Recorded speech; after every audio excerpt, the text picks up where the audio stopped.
আসসালামু আলাইকুম, সবাই কেমন আছেন? আশা করি সবাই অনেক ভালো আছেন। তো অনেকদিন পর একটা রান্নার ভিডিও নিয়ে আসলাম। আমার ছোট ছেলে বায়না ধরছে, ও পিঠা খাবে। তো ঘরে একটা নারকেল ছিল, আসলে নারকেলটা ওর আব্বু আমার শ্বশুর বাড়ি গ্রামে গিয়েছিল, সেখান থেকে আসার সময় নারকেল নিয়ে আসছে। তো ভাবলাম নারকেলটা যেহেতু ঘরে পড়ে আছে, তো ছেলেরা আবদারটা পূরণ করে ফেলি। তো আমার ঘরের মধ্যে কিন্তু নারকেল কুড়ানি নেই, তো আমি এভাবে করে এখান থেকে বাড়ি দিয়ে আমি এভাবে করে নারকেলগুলা ছাড়িয়ে নিয়েছি। এখন আমি নারকেলগুলা কালো অংশগুলা যেগুলো আছে ওগুলা আমি এভাবে করে এই যে ফেলে দিব। আসলে সবাই হয়তো ভাববেন এত পচা গরমের মধ্যে পিঠা খাবো। আসলে পিঠা খাওয়ার জন্য শীত আর গরম কোনোটাই ব্যাপার না, যখনই খেতে মন চাবে তখনই আমরা খেতে পারবো এভাবে করে। আর আমি পিঠাটা বানাবো, এই যে আটা, আমার কাছে আটা আছে, নর্মালি যে আটা দিয়ে আমরা রুটি বানিয়ে খাই সেই আটা। আর লাগবে হচ্ছে আমার নারিকেল, আর লাগবে হচ্ছে আমার একটু বেকিং সোডা। এই সোডাটা দিলে হবে কি, আমার যে ইয়াটা মানে গ্রেভিটা ওটা যখন আমি পোয়া পিঠাটা ভাজবো তখন একটু ফুলে উঠবে। আর আমার লাগবে এই যে চিনি, আমার এখানে লাগবে চিনি, সাদা চিনি, আর লাগবে সামান্য পরিমাণে একটু লবণ। তো আমি এই কটা উপকরণ, আর সবচেয়ে বড় কথা লাগবে হচ্ছে তেল। তো সরি, বাহিরে আজানও দিচ্ছে, তো আমি এই ফাঁকের মধ্যে আমি এগুলো অংশগুলো ফেলে তারপর আমি এটা ব্লেন্ড করে নিব ব্লেন্ডারে অল্প একটু পানি দিয়ে। যেহেতু আমার কাছে নারিকেল কুড়ানি নেই, আমি নারিকেল কুড়াইতে পারতেছি না, তো যাদের কাছে নারিকেল কুড়ানি না থাকবে তারা কিভাবে নারিকেল ব্যবহার করবেন, তারা এইভাবে করে আর একটু ছোট ছোট করে কেটে নিতে হবে। আমি জাস্ট এটা ফেলার জন্য বড় করে খুলে নিছি। এখন আমি এগুলোকে ছোট ছোট কুচি কুচি করে ব্লেন্ডারে, নর্মালি আমরা যেভাবে নারিকেল কুচি আমরা ওইভাবেই এটাকে ব্লেন্ড করে নেব। ওই নিয়মে আমরা এইভাবে করে ব্লেন্ড করে অতটুকু মিহিন করবো, এর চেয়ে বেশি মিহিন করবো না। তো আমি এগুলো সব করে তারপর আবার ফিরে আসতেছি। সুবিধার জন্য দেখিয়ে দিচ্ছি যে আমরা এইভাবে খোসার থেকে আমরা কিভাবে নারিকেলটা বের করব। যেহেতু আমার কাছে নারিকেল কুড়ানি নেই, তো আমি এভাবে টুকরা করে নিতে হবে। আর যে আমরা দুই ভাগ করি ওইভাবে নিলে হবে না। আর যাদের ঘরে এরকম চাপাটি আছে তারা তো এটা ব্যবহার করতে পারেন, যাদের ঘরে নেই তারা নর্মালি ছুরি ব্যবহার করতে পারেন। তো আমি এখানে এইভাবে করে একটু প্রেস করব, একটু প্রেস করার পরে একটু এইভাবে করে এইভাবে এই যে একটুখানি প্রেস করার পরে আমি যখন এইভাবে করব, এই দেখেন আমার নারকেলটা কিন্তু এই যে খুলে আসছে। আমি এরকম করে সবগুলো খুলে নিব, বা এইভাবে যদি আমি একটু করে হালকা এভাবে যদি একটা হালকা হালকা করে বাড়িয়েও দেই তাহলে কিন্তু আমার এটা খুলে আসবে। এই যে আমার একদম এই যে ভিতর থেকে এই যে আমি এখন এটাকে এভাবে করে খুলে নিব। চাতা দিলেই এটা এখান থেকে এই যে এইভাবে করে খুলে আসবে। আপনারা চাইলে এইভাবে করে খুলে নিতে পারেন, আর কেউ যদি নারিকেল কুড়ানি থাকে তাহলে আপনার নারিকেলও কুড়িয়ে নিতে পারেন। আমি চেষ্টা ঘরে থাকা উপকরণ দিয়ে কিভাবে ঝটপট পিঠা বানানো যায় আমি সেইটাই আপনাদের সাথে শেয়ার করতেছি। আশা করি আপনাদের কাছে ভালো লাগবে। আমি এভাবে করে কুচি কুচি করে নিছি একদম চিকন চিকন করে, তাহলে আমার ব্লেন্ড করতে খুবই সুবিধা হবে। আমি এখানে আদা বাটিরও কম নিছি, কারণ আমার বাবু খাবে। আর বাচ্চাদের নারিকেল না দেওয়াটাই বেটার, কারণ নারিকেল কিন্তু অনেক ঠান্ডা আর হজম করতে একটু কষ্ট হয়। এটার জন্য আমি অল্প দিছি। আমি পিঠাও অল্পই বানাবো, যেহেতু আমার ছেলে আর মেয়ে খাবে তাই আমি বেশি পরিমাণ বানাবো না, এটার জন্য আমি অল্পই নিছি। আমি এখন এটাকে ব্লেন্ড করে নিব। আমার নারকেলটা কিন্তু ব্লেন্ড করা হয়ে গেছে। আমি বেশি একটা মিহিন করিনি, আমি একটু দানা দানা রেখেছি যাতে পিঠাটা খাওয়ার সময় যাতে নারকেলটা একটু মুখের মধ্যে মানে একটু দাঁতের নিচে লাগে। তো এই যে আমি কিন্তু পানি দিয়ে ব্লেন্ড করছি, যেহেতু পানি আমার এখানে লাগবেই, তো আমি এটার জন্য আমি নারকেলটাকে পানি দিয়ে ব্লেন্ড করছি। তো আমি এখন এটাকে একটু পানি দিয়ে ধুয়ে এটার মধ্যে দিয়ে দিব।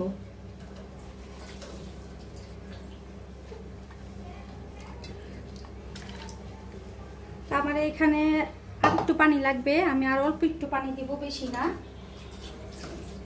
তো এই যে আমি কিন্তু এখানে একদম অল্প পানি দিছি। আমি এগুলো একটু সরিয়ে নিই, একটু পরিষ্কার করে নিই। তারপর আমি এখন এটার মধ্যে দিব আমার একটা মিক্সচার লাগবে, আমি এই মিক্সচারটা নিয়ে নিব। এই যে আমি যেটা আমরা মিক্সচার যেটাকে বলে আমি ওটা নিয়ে নিছি। এখন আমি এটাতে সামান্য পরিমাণের লবণ দিব। লবণ দিলে কিন্তু মিষ্টির যে ব্যালেন্সটা ওটা কিন্তু একদম পারফেক্ট হয়। আর লবণ না দিলে কিন্তু মিষ্টি ব্যালেন্সটা সেরকম একটা ভালো লাগে না। তো যারা লবণ দেওয়ার ইচ্ছুক হয় তারা দিয়ে নেবেন, আর যারা দিতে না চান তারা দিবেন না। এখন আমি এটাতে অ্যাড করব আমার আন্দাজ মতো চিনি। যে যেরকম চিনি খান সেরকম চিনি আমি এই নারকেলের পানিতে দিয়ে নিব। যেহেতু বাচ্চা খাবে তো একটু মিষ্টি দেওয়াই ভালো, কারণ বাচ্চারা মিষ্টি না হলে কিন্তু বাচ্চারা ওই জিনিসটা খেতে চায় না। তারপরে আমি আবার একটু চেক করে দেখবো যে আমার মিষ্টির ব্যালেন্সটা ঠিক আছে কিনা। তো চিনিটা ভালো করে গলে যাওয়ার আগ পর্যন্ত আমি এটাকে মিক্সড করে নিব। আমার চিনিটা কিন্তু মিক্সড করা হয়ে গেছে। আমার আরও 2 চামচ চিনি এখানে অ্যাড করতে হয়েছে। আমি একদম চিনিটা ভালো করে গলিয়ে নিছি। এখন আমি এখানে নিয়ে নিব আমরা যে নর্মালি রুটি বানাই সেই আটাটা আমি এখানে নিয়ে নিব। আর আটাটা কিন্তু আমি একবারে দিব না, আমি অল্প অল্প করে দিব। আমার যতটুকু গ্রেভি করতে হবে আমি অতটুকু ভাবে দিব।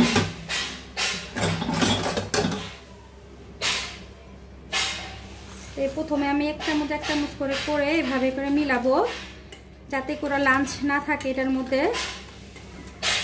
একদম ভালোভাবে স্মুথভাবে মিশিয়ে নিতে হবে। আমি অল্প অল্প করে দিব আর দেখবো যে আমার গ্রেভিটা কতটুকু হচ্ছে। আমার যতটুকু মানে গ্রেভি দরকার আমি অতটুকুভাবে হওয়া পর্যন্তই আমি আটাটা মিক্সড করে নিব। আমি কিন্তু আগেই বলছি যে আমি অল্প কয়টা পিঠা বানাবো শুধু আমার ছেলের জন্য, এই জন্যই আমি এতটুকু নিছি।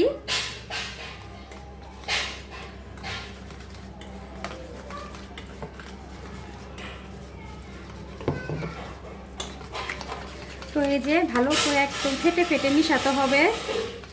আমার ছেলে ওখানে শব্দ করতেছে, আসলে ও অনেক দুষ্টামি করে আপনারা জানেন। ও আরেকটা স্টিলের প্লেট নিয়ে গেছে, বাটি। ওই যে চলে আসছে, ও শুনে ফেলছে কথা। ও এখন পাগল হয়ে গেছে আমি কেন ওরে পিঠা বানিয়ে দিচ্ছি না, এই জন্য ওই ঝিট করে আরেকটা এরকম স্টিলের বড় বাটি নিয়ে ড্রয়িং রুমের মধ্যে বাড়ি দিতেছে। তো আমার এখানে আরেকটু ঘন করতে হবে। আমার কাছে মনে হচ্ছে গ্রেভিটা পাতলা হয়ে গেছে, তো আমি আর একটু অল্প অল্প করে দিব। কেউ চাইলে কিন্তু এখানে চিনির জায়গায় গুঁড়ো ব্যবহার করতে পারেন। আমাদের যে শুধু চালের গুঁড়ি দিয়ে পিঠা বানিয়ে খেতে হবে সেটা কোনো কথা না। আমরা চাইলে কিন্তু ঘরে থাকা উপকরণ দিয়েও কিন্তু মজাদার পিঠা বানিয়ে খেতে পারি। তো আমি এভাবে করে আমার গ্রেভিটাকে তৈরি করে নেব। আর আমি অলরেডি কিন্তু চুলার মধ্যে কড়াইতে তেল বসিয়ে দিয়েছি গরম হওয়ার জন্য। তো এটা গরম হতে থাক আর আমি এটাকে ভালো করে একদম স্মুথ করে মিশিয়ে নিব। আমার কিন্তু একদম ভালোভাবে মিশানো হয়ে গেছে। আর এই যে দেখেন যে দানা দানা লাগতেছে এটা কিন্তু নারকেল। আমি একটু দানা দানা নারকেল দিয়েছি এটার মধ্যে, যাতে আমাদের দাঁতে খেতে গেলে যাতে দাঁতের নিচে একটু নারকেল ফিল আসে। তো আমি এভাবে করে নিছি। আর আপনারা কিন্তু এই মিক্সচারটা করার পরে প্রায় 15 থেকে 20 মিনিট রেস্টে রেখে দিবেন ঢেকে, তাহলে কিন্তু পিঠাটা আরও মজা হবে, আরও স্মুথ হবে। আমার যেহেতু সময় নেই এটার জন্য আমি এখনই করে ফেলবো। আর আমার যখন মিক্সচারটা তৈরি হয়ে যাবে তখন আমি এখানে দিয়ে দেব বেকিং সোডা। আর বেকিং সোডাটা আমাকে খুবই সামান্য পরিমাণে দিতে হবে নিজের আন্দাজ মতো। এই যে বেকিং সোডা আমি 4 ভাগের 1 ভাগ দিচ্ছি এখানে। এতটুকু দিলে হবে, এর চেয়ে বেশি দেওয়ার দরকার নাই, কারণ বেকিং সোডা বেশি দিলে কিন্তু পিঠার মধ্যে তেলটা বেশি টানে। আর যাদের পিঠাটা মনে করেন এইভাবে ফুলে যায়, যারা রেস্টে রেখে দিবেন তাদের বেকিং সোডা না দিলেও চলবে, তখন এমনিতেই পিঠাটা ফুলে যাবে। আর যেহেতু আমি রেস্টে রাখি নাই এটার জন্য আমাকে বেকিং সোডাটা ব্যবহার করতে হয়েছে, নাহলে কিন্তু আমার পিঠাটা একদম চুষে আসবে, মানে একদমই ফুলবে না। তো এই তো আমার কিন্তু মাখানো হয়ে গেছে। এখন আমি চলে যাব চুলাতে। তো এটা আমার গরমে কিন্তু আমার তেলটা কিন্তু গরম হয়ে গেছে, একদমই গরম হয়ে গেছে। আমি চুলাটা এখন লো টু মিডিয়াম হিটে রাখবো। আর আমি আমার ডাব্বু চামচটা খুঁজে পাচ্ছি না, তো যাদের ঘরে ডাব্বু চামচ নেই তারা কিভাবে পিঠা তৈরি করবেন সেটা আমি আপনাদের দেখাচ্ছি। তো আমরা এরকম একটা কাপ নিব, এই যে নর্মালি আমাদের যে চায়ের কাপটা এরকম কাপ নিব। কাপের মধ্যে আমি আসলে ক্যামেরা দেখাতে পাচ্ছি না, কারণ আমার চুলার উপরে ক্যামেরাটা, আমি এখন ধরতে গেলে আমার ক্যামেরাতে তাপটা লাগবে। তো এই তো আমি কিন্তু আমার কাপের মধ্যে ঢেলে নিছি। এখন আমি এখানে পরিমাণ মতো আমি পোয়া পিঠার জন্য আমি এখানে খামিরটা দিয়ে নিব, গ্রেভিটা দিয়ে নিব। তো বিসমিল্লাহ। যেহেতু তেলটা অনেক গরম হয়ে গেছে এই জন্য বললাম একটু ধীরে সুস্থে কাজ করতে হবে, আমার কিন্তু প্রায় এরকম হাত পুড়ে যায়। তো দেখেন মাশাআল্লাহ মাশাআল্লাহ আমার পিঠাটা কিন্তু একদমই ফুলে উঠছে আলহামদুলিল্লাহ। আপনারা যদি রেস্টে রেখে দেবেন তাহলে আপনাদের পিঠাটা কিন্তু আরেকটু ফুলে যাবে। আর অবশ্যই কিন্তু চুলাটা একদম মিডিয়ামে রেখে তারপর ভাজতে হবে, নাহলে দেখা যাবে যে আমার উপরের টুকু হয়ে গেছে আর ভিতরে আমার কাঁচা রয়ে গেছে। তো এইভাবে করে তেলটা উপরে এইভাবে ছিটিয়ে দিতে হবে, তারপর আমি এটাকে উল্টিয়ে দিব। এটাকে আমি এখন ধিমা আছে একটু ভেজে নিব, যাতে আমার ভিতরেও যে গ্রেভিটা আছে ওটাও যাতে আমার সুন্দরভাবে হয়ে যায়। আমার পিঠাটা কিন্তু একদম হয়ে গেছে, আমি এই যে লাল লাল করে কিন্তু ভেজে নিছি। এখন আমি পিঠাটাকে উঠিয়ে নিব। অবশ্যই একটা পিঠা হওয়ার পরেই কিন্তু আরেকটা পিঠা ছাড়তে হবে। আমার তেলটা অনেক গরম হয়ে গেছিল, এত গরম তেলে ঢালাটা ঠিক না, আপনারা দেখতেই পারছেন। এই যে আমার কিন্তু একটা পিঠা হয়েছে, একটু লাল বেশি হয়ে গেছে। এখন আমি নেক্সট পিঠাটাও আবার তেলের মধ্যে, আমি কিন্তু চুলাটা একদম কমানো। এই যে আমার নেক্সট পিঠাটাও কিন্তু আমি দিয়ে দিলাম। আর পিঠাটা কিন্তু দেওয়ার সাথে সাথে কিন্তু তেলটাকে উপর থেকে এইভাবে প্রেস করতে হবে, তাহলে দেখেন এই যে আমার পিঠাটা কিন্তু আস্তে আস্তে এই যে ফুলে যাচ্ছে। তো আমরা কিন্তু এইভাবে ঘরে থাকা উপকরণ দিয়ে ঝটপট কিন্তু যে কোনো সময় পিঠা বানিয়ে খেতে পারি। আমাদের চালের গুঁড়ি থাকতে হবে পিঠা খাওয়ার জন্য, সেটা কোনো কথা না। তো আমাদের ঘরে আটা চিনি এগুলো তো অ্যাভেলেবেল সবসময় থাকে। আর নারকেল না থাকলে আপনারা নারকেল ছাড়াই বানাতে পারবেন, নারকেল ছাড়াও খুব ভালো লাগে। আমার ঘরে যেহেতু নারকেল ছিল তাই আমি নারকেলটা এখানে ব্যবহার করছি। আর কেউ যদি চান যে নারকেলটা স্কিপ করতে তাহলে স্কিপ করতে পারে। তো আমি এইভাবে করে আমি সবগুলো পিঠা একবারে ভেজে নিব। তো দেখেন আমার এই পিঠাটাও কিন্তু একদম ফুলে একদম কি বলে এটাকে কি হয়ে গেছে আসলে ভুলে গেছি। তো যাই হোক যে যেটাই বলেন, অনেকে ফুলে বালিশ বলে, কেউ কোল বালিশ বলে, আমি জানি না, কিন্তু ফুলছে এটা আলহামদুলিল্লাহ। সবার হাতে কিন্তু পিঠা ফুলে না। এই যে আপনারা যখন রেস্টে রেখে পিঠাটা ভাজবেন তখন কিন্তু সেম এরকমই পিঠাটা ফুলে যাবে। হয়তো আমি বেকিং সোডা দেওয়াতে পিঠাটা এতটা ফুলেছে, আপনারা বেকিং সোডাটা স্কিপ করার চেষ্টা করবেন, ওটা খাওয়া ক্ষতিকর বিশেষ করে বাচ্চাদের জন্য। এখন আমি বাধ্যতামূলক আমাকে দিতে হয়েছে, যেহেতু আমার ছেলে আমাকে আর সময় দিতেছে না, এর মধ্যে কিন্তু অনেকবার চলে আসছে পিঠা খাওয়ার জন্য। তা আমি আগে সবগুলো পিঠা ভেজে তারপর আমি আপনাদের দেখাচ্ছি। তো গাইস আমার কিন্তু সবগুলো পিঠা ভাজা হয়ে গেছে, এখন আর একটাই আছে, এটাও আমি লাস্টেরটাও আপনাদের সাথে একটু শেয়ার করলাম। এই তো যা ছিল সব দিয়ে দিয়েছি, এটা একটু বড় হবে। আর পিঠাটা কিন্তু ঢালার সাথে সাথে কিন্তু একটু তেলটা এইভাবে প্রেস করতে হবে, তাহলে পিঠাটা কিন্তু ফুলে উঁচু হয়ে যাবে। আর যদি সাথে সাথে তেলটা না দেওয়া হয় তাহলে কিন্তু পিঠাটা ওই নিচে চুপসে থাকবে, পিঠাটা ফুলবে না। এইভাবে করে দিতে হবে। তো সবাই এভাবে বাসায় বানিয়ে খেয়ে দেখবেন, বাচ্চাদেরও দিবেন, বাচ্চাদের টিফিনও দিতে পারেন, আর বিকেলে নাস্তাতেও খেতে পারেন। এটা কিন্তু খুবই সুস্বাদু, খুবই মজা, একদম বুঝার উপায় নাই যে এটা আটা দিয়ে বানানো, চালের গুঁড়ি নেই এখানে, একদম হুবহু পুয়া পিঠার মতোই হয়েছে। আর আপনারা চাইলে কিন্তু এখানে একটু এলাচির গুঁড়ো ব্যবহার করতে পারেন 1 চিমটি, তাহলে কিন্তু ফ্লেভারটা আরও বেশি ভালো আসবে। আমার ঘরে এলাচির গুঁড়ো ছিল কিন্তু আমি আসলে দেই নাই, কারণ আমার ছেলে হয়তো বা খাবে না, এটার জন্য। আপনারা চাইলে দিতে পারেন, তাহলে একটা ফ্লেভারটা খুবই সুন্দর আসবে। তো দেখেন লাস্টের পিঠাটা কিন্তু একটু বড় হয়ে গেছে। আর যখনই আমরা পিঠাটা ঢালবো তেলের মধ্যে তখন কিন্তু চুলাটা একদমই ধিমা আঁচে দিতে হবে, মানে লো টু একদম কম হিটে দিতে হবে, মানে লো হিটে দিলেই চলবে। তারপরে যখন পিঠাটা ভাজবো তখন কিছুক্ষণ পর যখন ফুলে উঠবে তখন আমি চুলাটা বাড়িয়ে দিব, নাহলে দেখা যাবে আমার ভিতরে কাঁচা রয়ে যাবে। আর উপর দিয়ে এই যে আমার প্রথম পিঠাটা যেরকম হয়েছে দেখতেই পারছেন, বেশি তেলটা গরম হয়ে গেছিল, তো আমার আর একটু ভাজা হবে। আসলে আপনাদের সাপোর্ট পেয়ে আমি ধীরে ধীরে এগিয়ে যাচ্ছি, আপনাদের ভালোবাসা পেয়ে যারা যারা আমাকে সাপোর্ট করেছেন, আমাকে ভালোবাসা দিয়েছেন, তাদের সবাইকে অনেক ধন্যবাদ। আর যারা এখনও আমার চ্যানেলটা সাবস্ক্রাইব করেন নাই প্লিজ সাবস্ক্রাইব করে দিবেন, একটা লাইক দিবেন, শেয়ার করবেন এবং অবশ্যই কমেন্টের মাধ্যমে জানাবেন যে আপনারা কীরকম ভিডিও দেখতে চান। আমি অবশ্যই সেরকম ভিডিও আপনাদের সাথে শেয়ার করার চেষ্টা করব।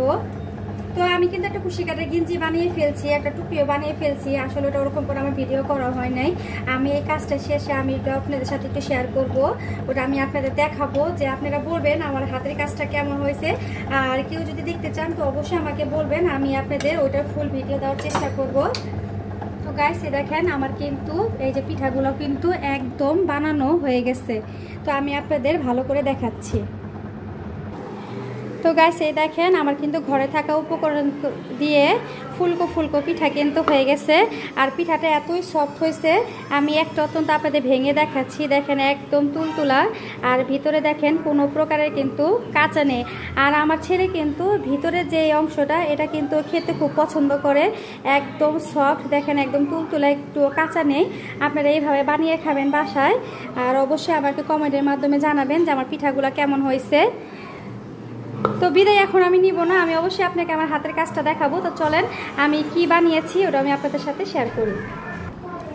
তো গাইস এই হচ্ছে গেঞ্জিটা, যার কথা আমি আপনাদের সাথে যে জিনিসের কথা বলতেছিলাম, এটা হচ্ছে একটা 7 মাসের বাচ্চার আর কি 7 থেকে 8, 9, 10 মাসের বাচ্চার জন্য বানিয়েছি। কারণ সব বাচ্চারা তো শুকনা না, অনেক বাচ্চা হেলদি থাকে। আর এখানে আমি একটু খোলা রেখেছি, কারণ এটা যেহেতু কুশি কাটার গেঞ্জি, এটা অনেক সময় কিন্তু টানলে মুভ করে না, বাচ্চাদের যাতে পড়তে কষ্ট না হয় এটার জন্য আমি এইভাবে রেখেছি।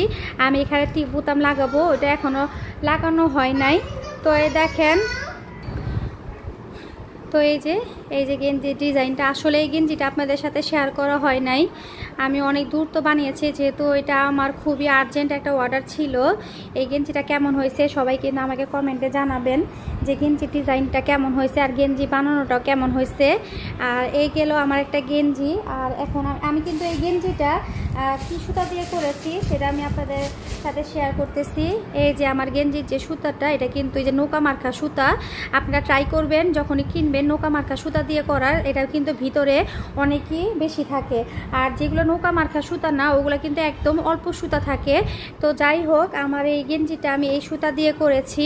কালারটাও কেমন হয়েছে আমাকে বলবেন, যেহেতু ফর্সা বাচ্চা, আর ফর্সা কালো বলতে কোনো কথা না, যে কালার পছন্দ করেন বাচ্চাদের জন্য, এটা একটা ছেলে বাবুর জন্য বানিয়েছি আমি। তো এটা গেল একটা গেঞ্জি।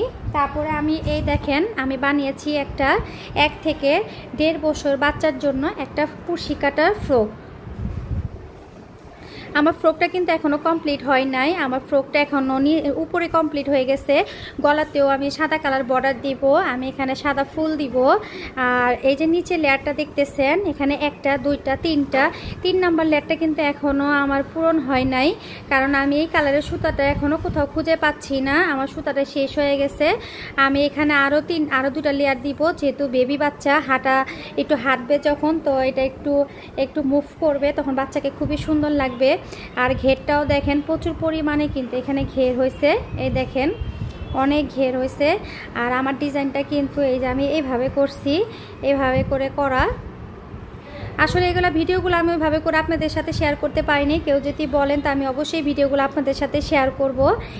এই জামাটা আমি বানিয়েছি, এই জামাটাও কিন্তু আমি সেম সুতা দিয়ে বানিয়েছি। এই যে আমি দেখাচ্ছি, আমার কাছে কিন্তু দেখেন অনেক অর্ডারি কাজ আছে। এই যে আমার সুতা আমি এখানে কিনে নিয়ে আসছি, এই সুতাগুলোও নিয়ে আসছি। এটা 2 একটা ফ্রক হবে মাল্টি কালারের সুতা দিয়ে, আর এই সুতা দিয়েও ফ্রক হবে, আমি ফ্রক করব।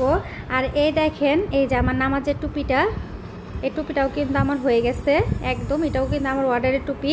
আমার 4টা টুপি অর্ডার আছে, তো আমি একটা টুপি মাত্র করছি, এটার আগে আমার এগুলো আছে। তো আমার হাফ বডিও বানাতে হবে, আমাকে বাচ্চাদের জন্য যে গোল গলাটাও হয় সেটাও বানাতে হবে। তো আপনারা যদি কেউ আমাকে কমেন্টে বলেন তাহলে অবশ্যই আমি আপনাদের সাথে শেয়ার করব। তো আমার এই হাতের কাজগুলো আপনাদের কাছে কেমন লেগেছে সবাই বলবেন। আর আমি এটাও খোলা রেখেছি, পিছনে আমি এভাবে বুতাম দেব, কারণ ছোট বেবি ওরা কিন্তু এরকম বন্ধ করা সহজে পড়তে পারে না, আর একটু খোলা রাখলে পড়তেও যেন সুবিধা হয়। আর এটা ফিনিশিংটা এখন আমার দেওয়া হয় নাই, আমি ফিনিশিংটা দিব। আমি এখানে একটু জালি জালি করেছি। আর এই যে তো গাইস এই হচ্ছে আমার হাতের কালেকশন, এই যে আমি কালারের সুতা দিয়ে করতেছিলাম। তো গাইস আপনাদের সবার কাছে আমার হাতের কাজ এবং রান্না কেমন লেগেছে, আমার ভিডিওগুলো কেমন লাগছে সবাই আমাকে অবশ্যই কমেন্টের মাধ্যমে জানাবেন। আমি সবাইকে উত্তর দেওয়ার চেষ্টা করব। আর কে কী ধরনের ভিডিও দেখতে চান অবশ্যই আমাকে জানাবেন, আমি সেটাও আপনাদের সাথে শেয়ার করব। তো আজকের মতো এখানে বিদায় নিচ্ছি। সবাই ভালো থাকবেন, সুস্থ থাকবেন, আমাদের জন্য দোয়া করবেন। আল্লাহ হাফেজ। আজকের মতো এখানে বিদায় নিচ্ছি। আসসালামু আলাইকুম।